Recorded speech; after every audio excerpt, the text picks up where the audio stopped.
The 3 rounds in the books, added a player, Aaron joining, playing as the Nazis, and he kicked our ass. Yeah. Let's start with the fact that Moscow, and basically one turn fell. And as you can see, he is quite stacked here. That's a 10 spot, so 15 plus all the tanks and men. Stalingrad's. Yeah, it's all, yeah, it's bad. The Nazis pretty well moved into Russia and ate their breakfast. The Bolsheviks have backed up here.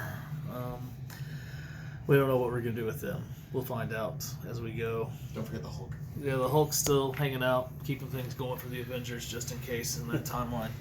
The Brits have done a good job, I thought, building up an air force first off. They've harassed the Nazis continuously in Denmark, forcing them to kind of keep things going.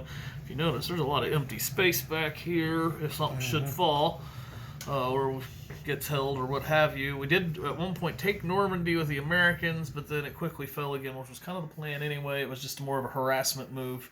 The Italians kind of came up and retook that from southern France, and he did a good job keeping the Navy.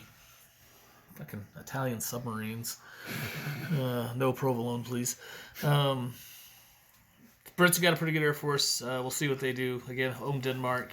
The Americans have been harassing. Again, got some planes down here. Again, we have the jet fighter power that we got in the second grouping of rounds. Got some bombers over there. The transports are kind of making their turns back and forth to bring some stuff over, to which we'll see how that goes. I think within a turn or two we'll know how Europe goes. Still just building tons of stuff because the Americans get way too much money in this game.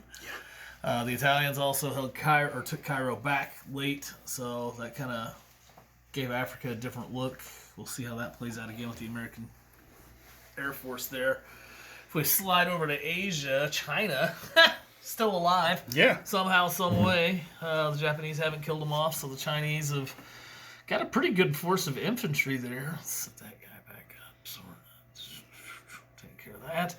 But they've got a pretty good force there as well. Of course, last game we had the huge naval battle. Japan really hasn't recovered Navy-wise.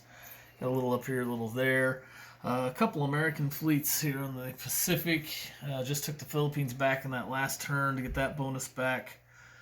Anzac, again, just took Java back. That helped get the Money Islands. And, of course, we upgraded the factory down there. That's huge, so we can pump out some more crap out there. And then, of course, we got our secondary fleet kind of making its way. Maybe they're going north, maybe they're going south. We'll see what they do. And a little token fleet back there.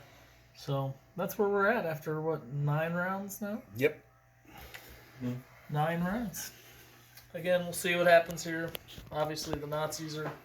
Aaron's already said he's coming south to start screwing with the East Asian Empire.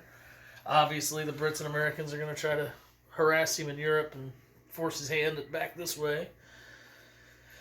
That's a pretty good Russian army. We'll see what they decide to do. We got blockers there to keep the Nazis from being able to just rampage them, at this point anyway. And then obviously, that battle's huge. If we can push the Japanese back into the ocean, as they would say, then it becomes a new war. We have to do that, otherwise it's not war. So, I don't know, 2 rounds at most, I think, and this game's decided. Yep. All right.